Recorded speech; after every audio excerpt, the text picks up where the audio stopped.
In this video, I'm going to be reviewing the MSC Seashore.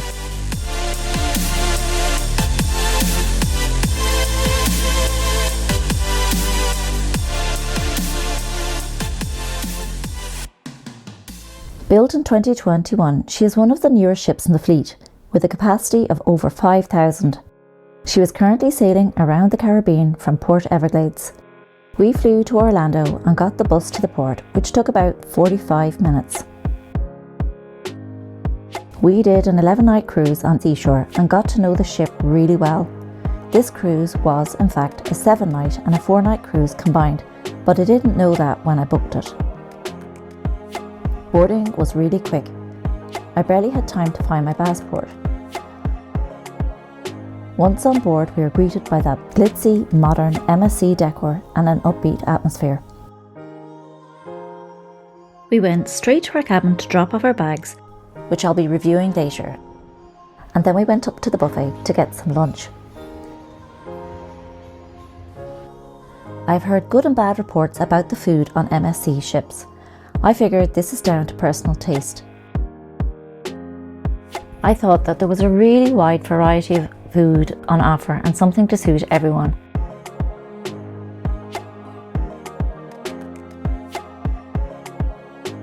One thing I didn't like about the buffet was the queues at peak times, particularly in the morning.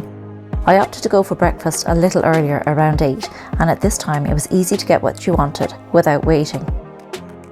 It will get quieter around 10 AM again. I'll be making more in-depth videos of the buffet at different times, so if you're interested in seeing them, make sure you subscribe so you don't miss them.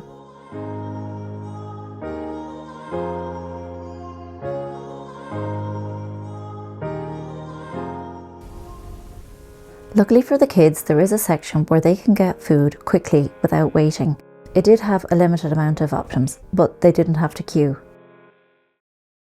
Breakfast is also served in the main dining room, and it is a much more relaxed experience than the buffet, although a little slow if you're trying to make an excursion.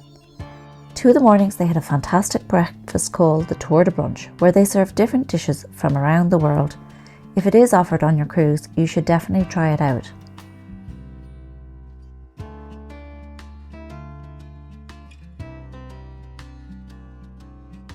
I had heard bad reviews about the food on MSC Seashore, so I went not expecting too much. On previous cruises in Europe, I had found MSC was a little different, with some dishes like veal and others that I had never heard of, but I really liked the menu on this ship. The food was amazing. I think because they're catering to the American market, it is more Americanized. I could not fault any of the dishes and everything was served hot. One problem though was our dining time. Initially we had been allocated a place at the early dining time, but it was just too early for us. I had been assured that this could be changed on board, but the maitre d' got rather angry when I asked. Eventually I managed to change our dining time to 7 PM for the second part of our cruise. We decided to use our specialty dining package. I had bought the 3-restaurant package for $95 per person as an impulse buy before our cruise. I had really wanted to try the teppanyaki and I didn't realise that it wasn't included in our package. This package included Butcher's Cut Ocean Cay Fish Restaurant and Ola's Tacos. The staff tried to upsell me a package for 4 restaurants for $189, but that wasn't really worth it. We would be paying more than if I had just paid for teppanyaki by itself. After speaking nicely and explaining the situation, the staff changed our Ocean Cay restaurant to teppanyaki. This was my favourite out of the 3 specialty restaurants that we tried. For anyone who hasn't experienced teppanyaki, it is a blend of Japanese cuisine cooked on a hot plate in front of guests. Our chef was lively and exuberant. We tried a few of the drinks and they were really nice but really strong.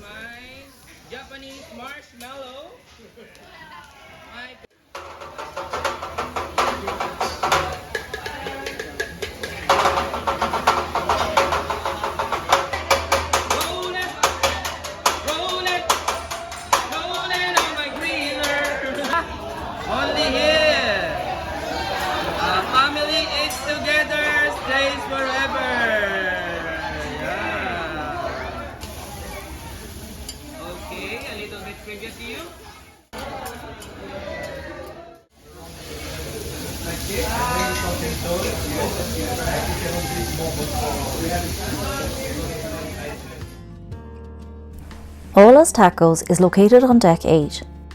Even if you don't get the restaurant package, Ola's Tacos is well worth the price. You can dine here for $17.99 and eat as much as you like. The menu features dishes such as burritos, nachos, tacos, and oh my god, the cocktails. I think they were my favourite part, but they're strong, so be careful.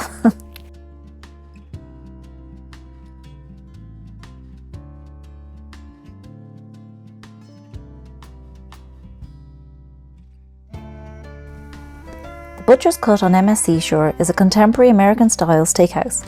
The menu features premium cuts of steak along with a selection of savoury dishes and classic sauces.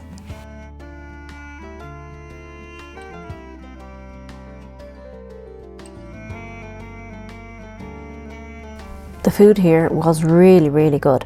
The steak was so tender and soft, and I was really surprised to see sprouts on the menu. I thought that was just an Irish thing.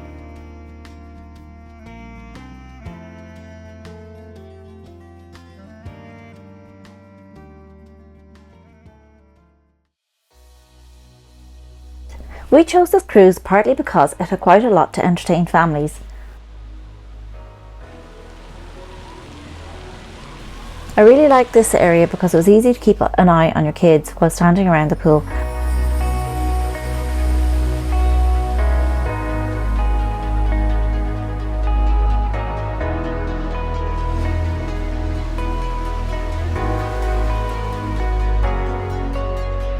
The water slides were fun. We tried them all, but at times it wasn't worth it as queuing took ages.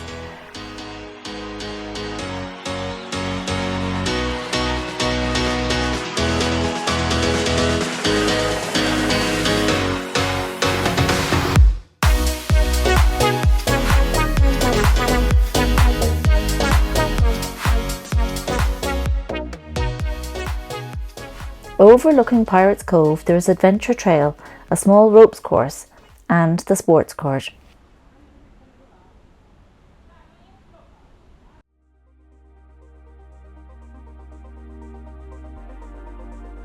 The main pool is called the Long Island Pool. It is located on deck 18. It features a sun deck with plenty of loungers, perfect for soaking up the sun. I didn't actually use this pool much as my pasty Irish skin doesn't like the sun too much and I just burn.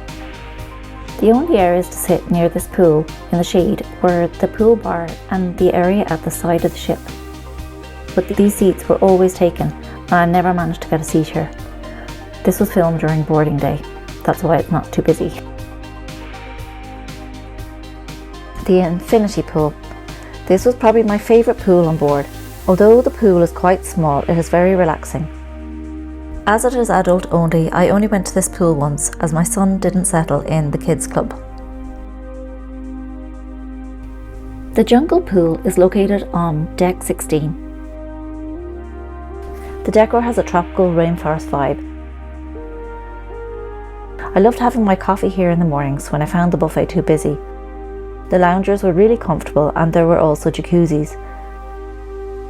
I did, however, find there was a bit of a strong odour of a cleaning product in the water in the jacuzzis. On deck 18, above the jungle lounge, there was a range of games such as pool, foosball and table tennis. The entrance to the kids club was also on this level. The kids club is divided into 4 different age groups. Mini club is for kids ages 3 to 6. This seemed like a really nice, spacious area. Kids could colour and draw, play computer games, and they also had some Lego there for kids to play with. The junior club was for kids age 7 to 11. Here they had loads of foosball tables to play with, Lego, PlayStations, Switches, and lots of other games. There was also even an interactive drawing thing. There's 2 groups for teenagers on board this ship. The The first is young teens, which is from 12 to 14, and the other is 15 to 17-year-olds. They both share the same space, but it is divided between them at different times. The studio is an area within the Kids Club which can be used by all the age groups, where they can come to watch movies and play games. There is also a baby club where parents can come in and play with their kids under 3.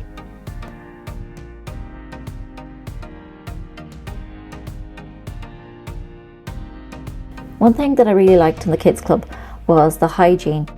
There was areas for toys to be cleaned, and all the toilets and wash hand stations were height appropriate for kids in the room.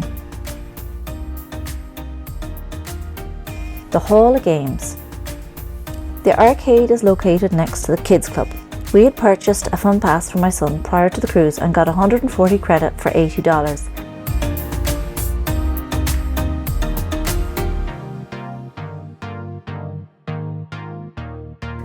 There is a usual type of arcade games, as well as an interactive XD cinema, virtual reality rafting, and an F1 race car. If you do not want your child to spend more than the credit on their pass, make sure to make a quick call to guest services and they can restrict the count. Your child will be able to use the credit on the count, but they can't spend any more.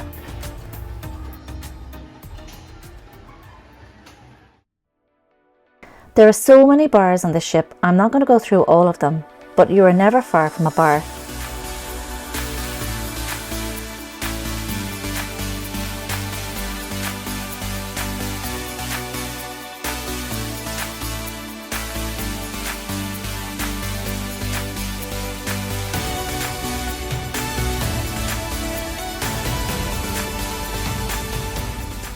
Some of the most memorable bars were the Seashore Bar in the Grand Atrium, where I'd often grab a coffee or have a drink before dinner.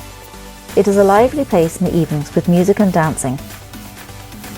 Le Cabaret Rouge is a live venue and the ship's nightclub, and a really popular place at night.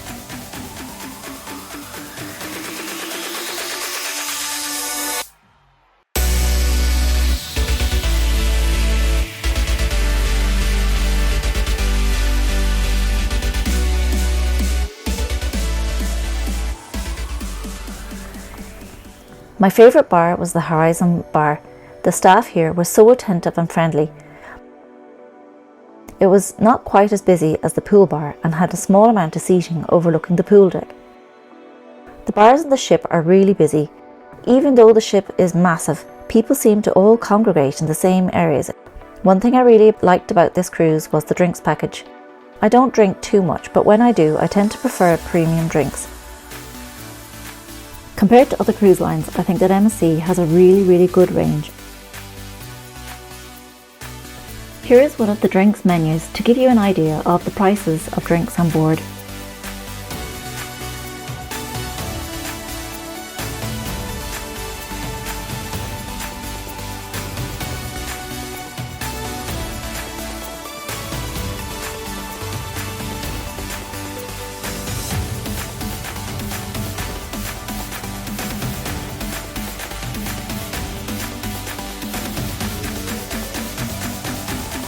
On Ocean Quay, your drinks package works, but they only serve water, sodas, beers and possibly wine.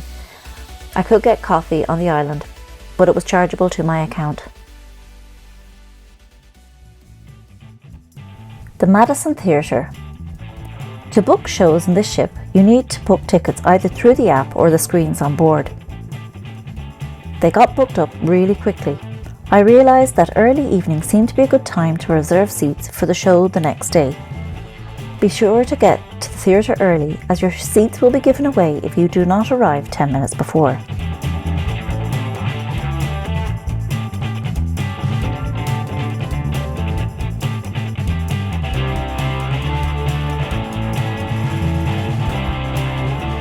The casino is located on deck 7.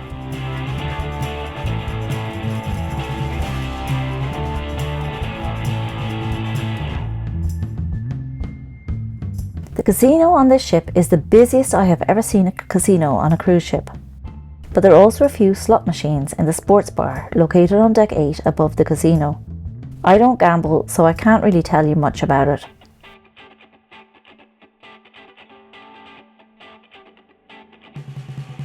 Most of the shops are located on Deck 8 near Times Square. There's watches and jewellery, clothing, handbags, duty free and an MSC store.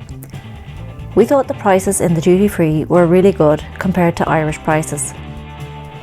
For all the chocolate lovers, there is Fenici Chocolate, which is a chocolate lover's paradise.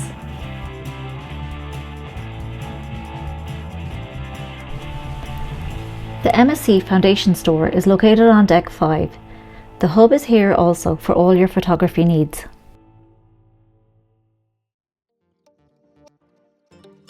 The gym was big and had plenty of equipment. Everything was extremely clean and well maintained.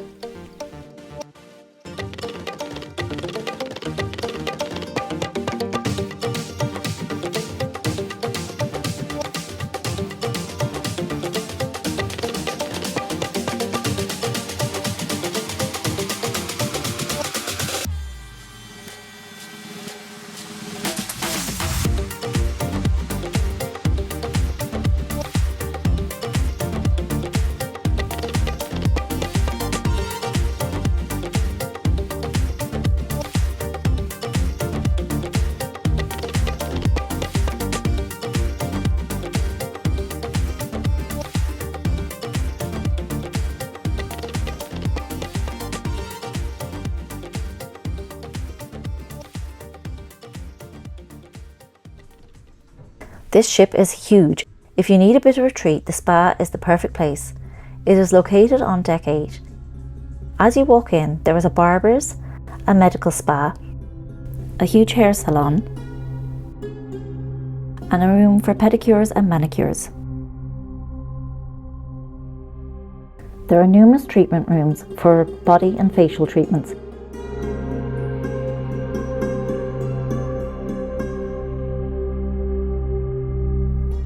And one of the best thermal suites that I have ever experienced on a ship.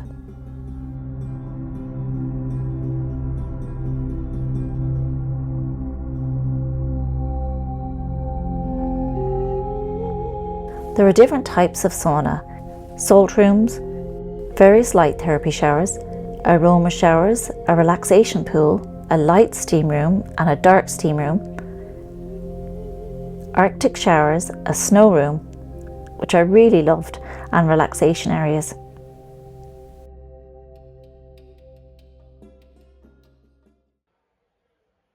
We had never been to Ocean Quay before, so I didn't know what to expect. We actually ended up here twice, as our cruise was a 7-night and 4-night cruise combined.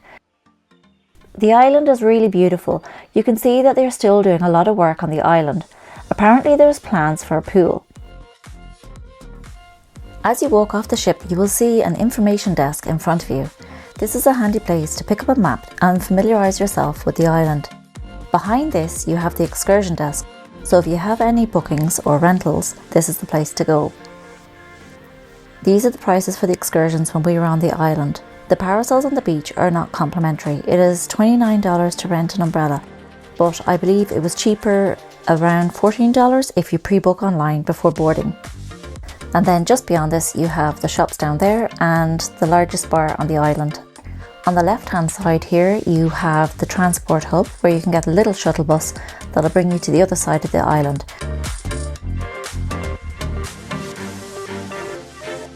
The first beach by the lighthouse is really busy, so I advise going to Bimini Beach or one of the beaches further on the island.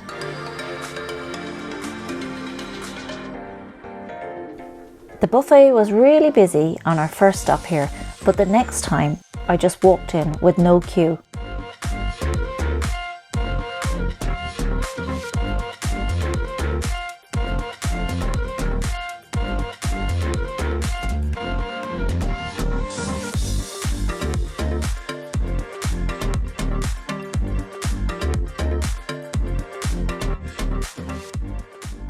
Watch out for the seagulls, who are ready to grab any unattended food.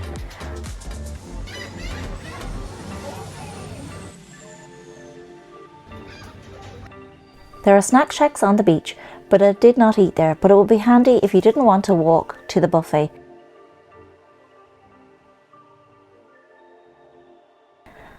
At night, there is a fabulous light display on the lighthouse.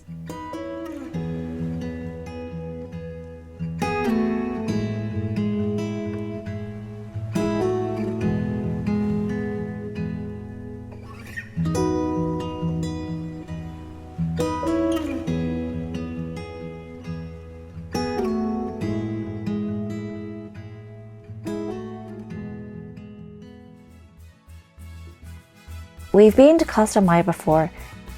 If it is your first time here and you want to learn a bit about the Mayan culture, I highly recommend taking a tour to the Chichoban Mayan ruins.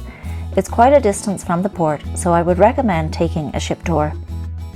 If you wish to see my full video of the Mayan ruins, you will find it on my channel. We opted to go to the water park, which is located about a 5 to 10 minute walk from the port.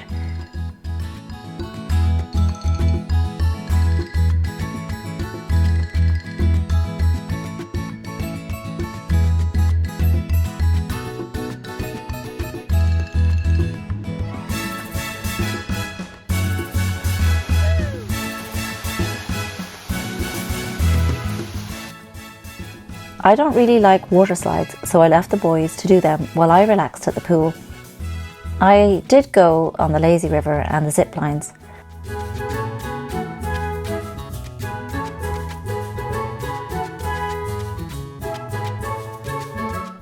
If you're doing the zip lines, make sure you wear water shoes, as they advised us to do it in our bare feet, as there's water at the end, but the ground was incredibly hot on some of the bridges. In Nassau, I just went for a little walk around the port to get Wi-Fi and to pop into the straw market to get a couple of presents for people back home.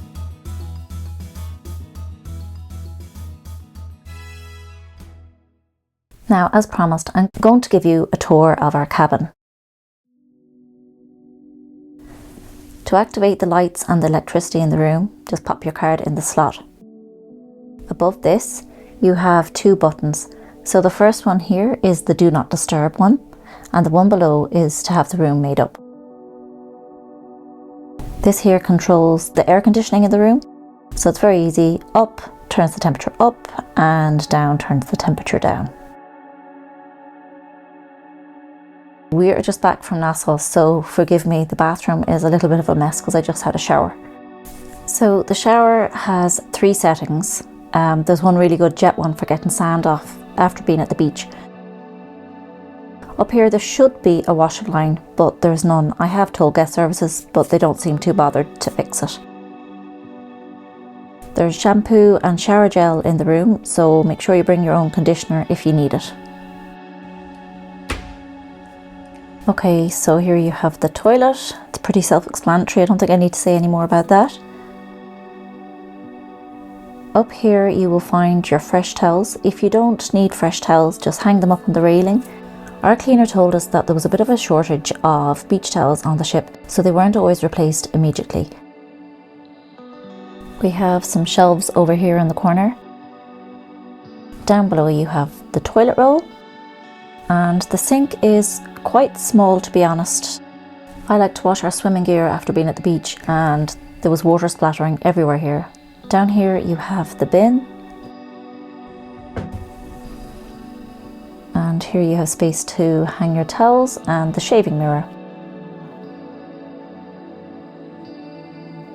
There's some hooks here on the back of the door, and there's some more hooks out here as you are coming into the cabin.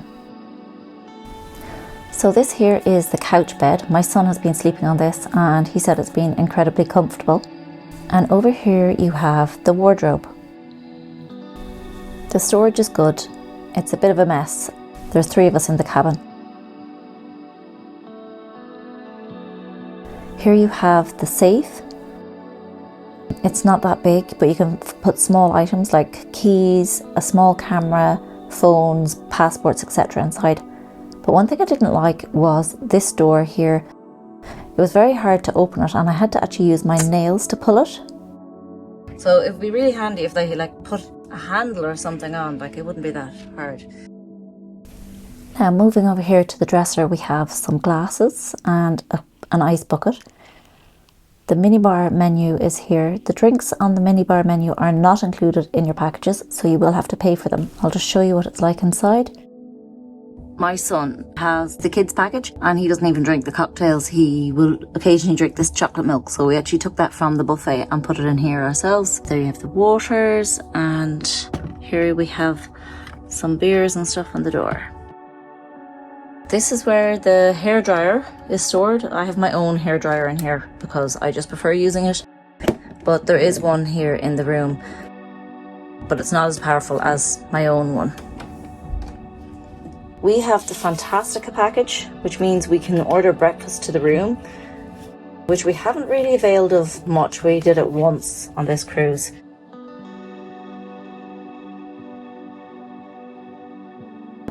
Just select the items that you want and how many of them you want, and put it out on your door before 2 a.m.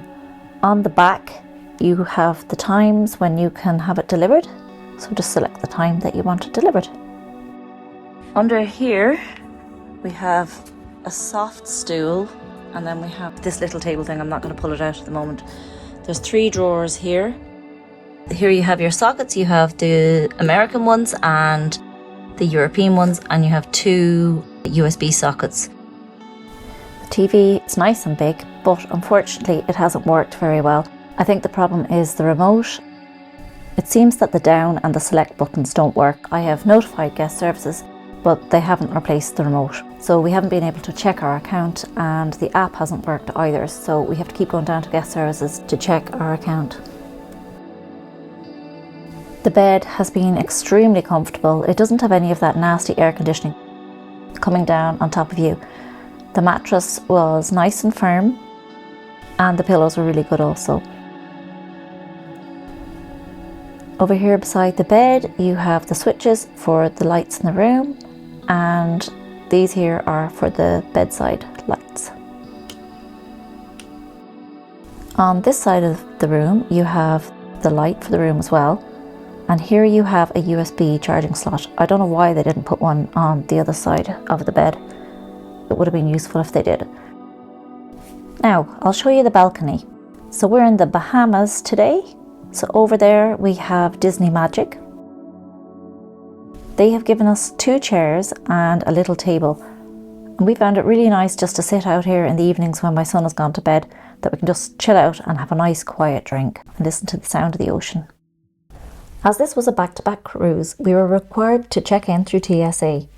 The staff indicated that we should meet at the restaurant, and from there we were escorted off the ship through TSA and were back on board within minutes of leaving the ship. The second part of this cruise was a 4-day cruise, and I noticed there was a lot more cruisers who had never cruised before on board. Perhaps they viewed it as a taster cruise. It also seemed more of a party booze cruise compared to the 7-night cruise, which was a more relaxed crowd. I enjoy both parts of the cruise, but if you are after a relaxing vacation, you might be better with a longer cruise. So what are my overall thoughts of the MSC Seashore? Well, I went on this cruise not expecting a huge amount. We got it at a good price, and I had heard bad reviews about the food, but that they were completely wrong on. I thought all the food was absolutely delicious. The service was really good. The food was always hot. Apart from if you walked around the whole buffet with a plate full of food, possibly then it might go cold. The staff were really pleasant to deal with. The drinks package was really good. I didn't like the crowds, and I didn't like how there wasn't very much seating in the shade like a lot of ships would have. But possibly if this ship was sailing in Northern Europe, I might go on her again, or if it was at a cooler time of year. I hope you enjoyed watching this video. If you found it helpful, please hit like and subscribe for more videos. See you soon!